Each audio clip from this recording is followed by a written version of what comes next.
What? Is this for me? I said, well, asked Rita incredulously. I nodded, my mouth so full of egg sandwich that my eyes were watering.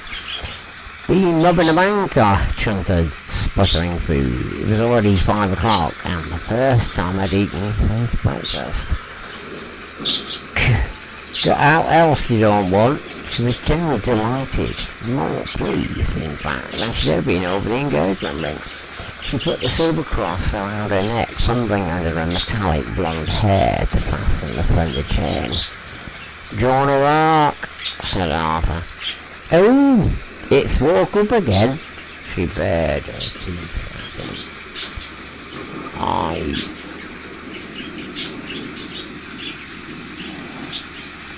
Registering exaggerated scorn, I'm afraid that she had perhaps been sounding too agreeable and made a fool of herself.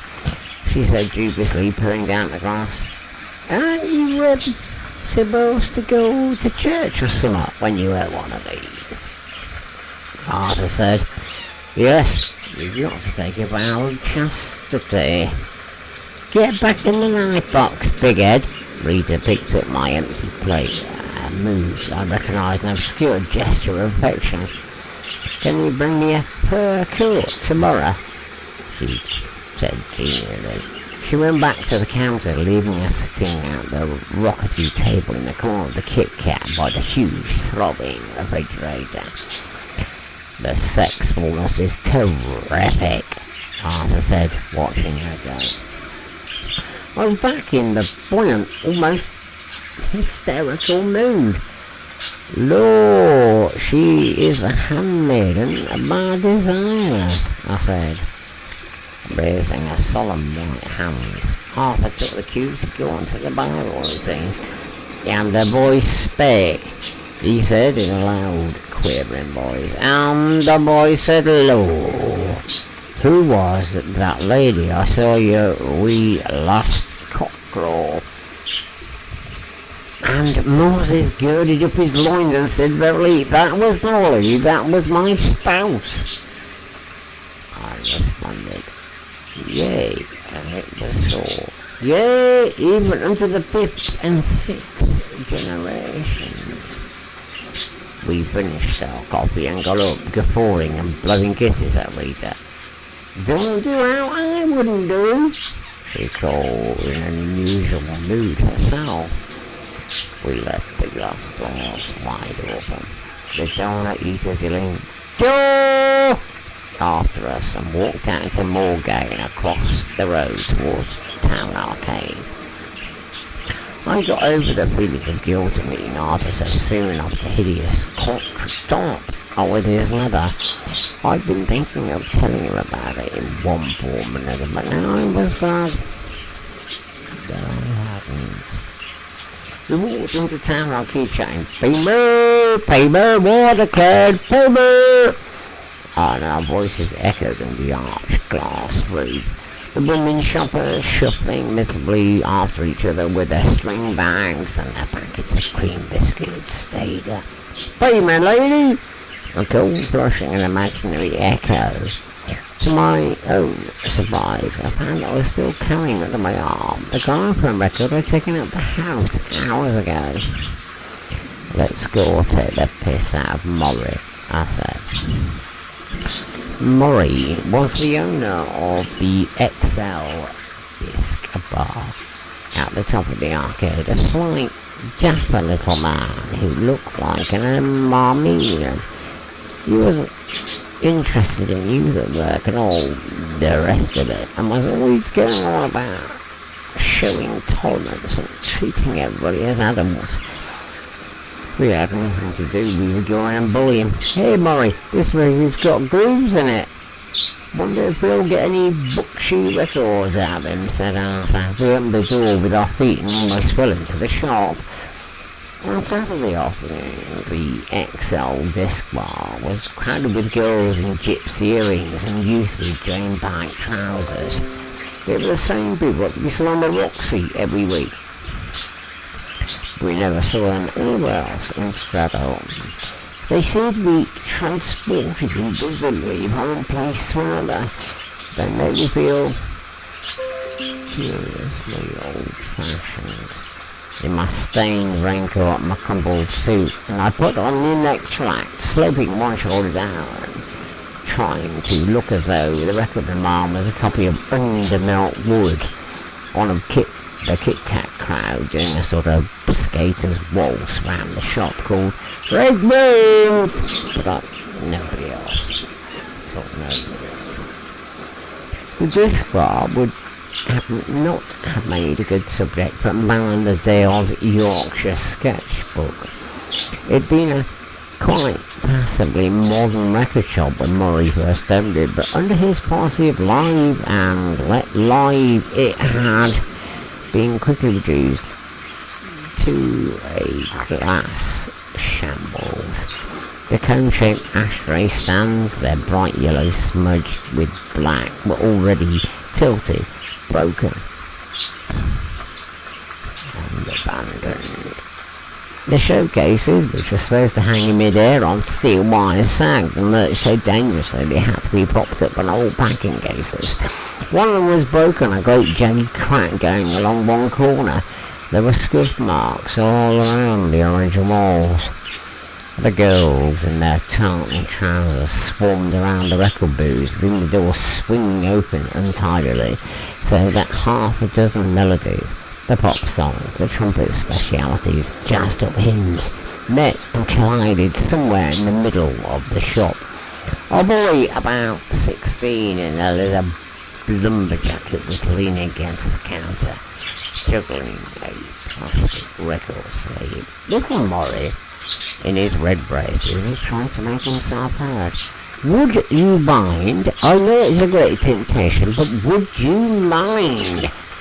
Arthur pirouetted across the shop like a dancer using peculiar gliding steps that seemed to be more obligatory in this centre. He found a cluster of friends from the band that played at the Roxy, and I was immediately swallowed up with them in that corner. I stood by myself, hesitating. The odd thing was that he seemed to know everybody, and I didn't. And then I'm thinking it was sometimes the other way around. I heard a familiar grating voice behind me and looked round. It was Stamp, holding up an LP and shouting, "Hey Billy, is this a record?" A joke, if you'd call it a joke, I had used 100 times before. Stamp was never at the disc bar. Little Murray was the leader of the youth club, whose illiterate posters Stamp was always designing. "Hey, Murray, is this a record?" I cuffed his arms and almost dropped the LP. "No, split disc," I said. "Oh, have let you out, have there?" Jeered Stamp, his eyes narrowing maliciously.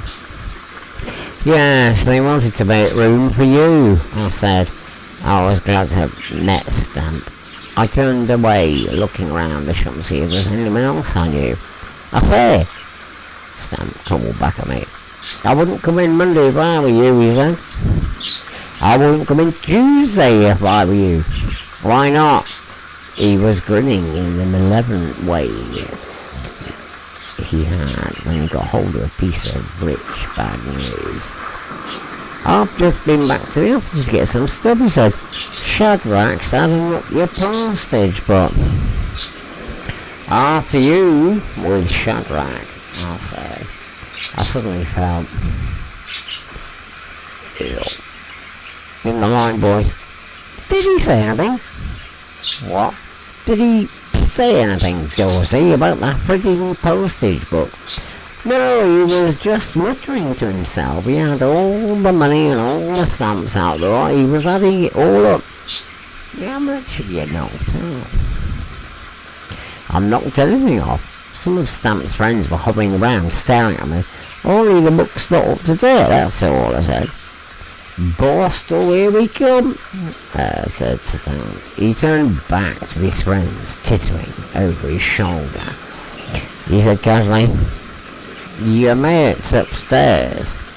I knew at once with a quick vibration running through me. He was talking about exactly as I'd known when he mentioned her this morning. I glanced involuntarily up the stairs where the classical department was. Oh, thought of Shadrach going out of my head before I had even time to take root. And one of Stan's friends, a dopey-looking dude in an Italian striped suit, said, "Get in there, Charlie." I walked slowly up the stairs, with the noise fading and cacophonous backwash. Things I had forgotten came back, and I was already steeped in the familiar atmosphere, the sense of freshness, relief, absurd comfort, anticipation, and the hint of some elusive scent that I knew for a fact did not exist. I was already telling you, I can remember how you smelled even. The last thing I heard was Stamp shouting away in distance down the shop, "Hey Molly, this record's got a hole in it." The classical department, usually deserted on Saturday afternoon, had an almost public library air about it. It was thickly carpeted with a single glass counter and a row of grey record booths. The rest of it was empty and white and spacious. Liz was standing behind the counter, handing a record album to a middle-aged man in a black overcoat. She was talking to him in her comfortable, plummy voice. I knew she'd seen me out the corner of her eyes and was putting them off. The same as I was. I was trying on expressions as though I carried a mirror about with me and was putting faces in it. I tried to look stunned, because after all, there was material for it. I tried to assemble some kind of definite emotion that I wasn't putting on or connecting out of the ingredients of the atmosphere she carried around with her. I found that what I had was a sensation of singing.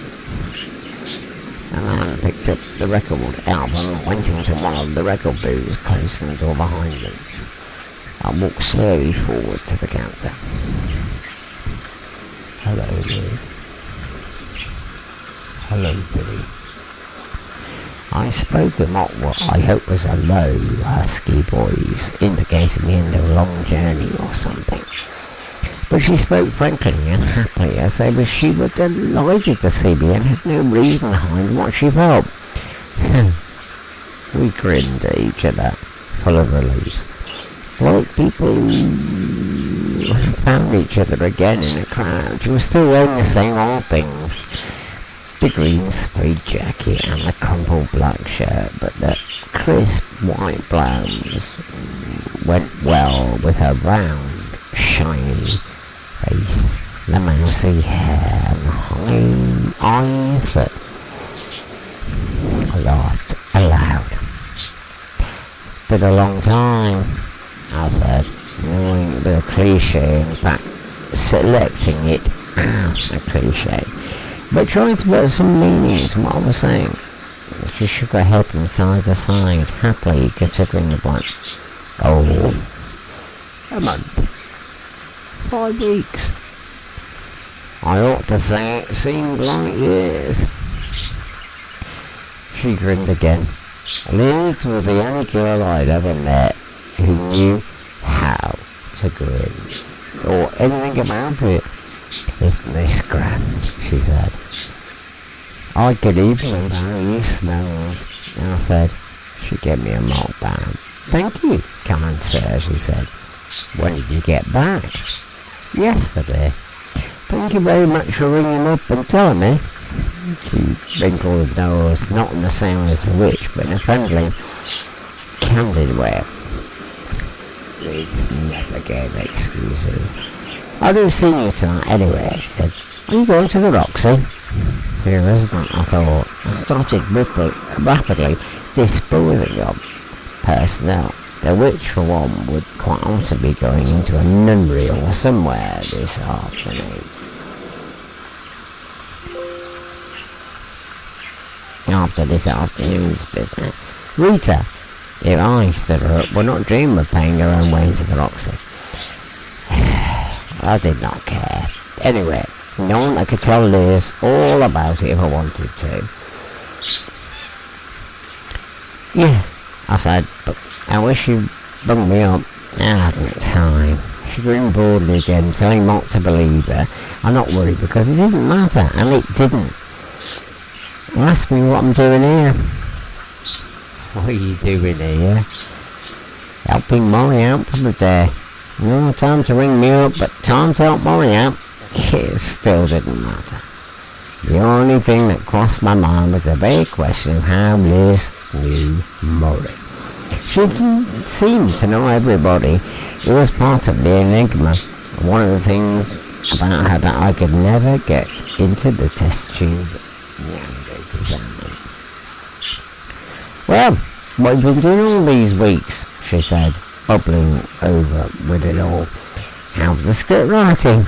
How's the other songs? How's Arthur? She's the only girl I knew who cared or could talk about the things as though...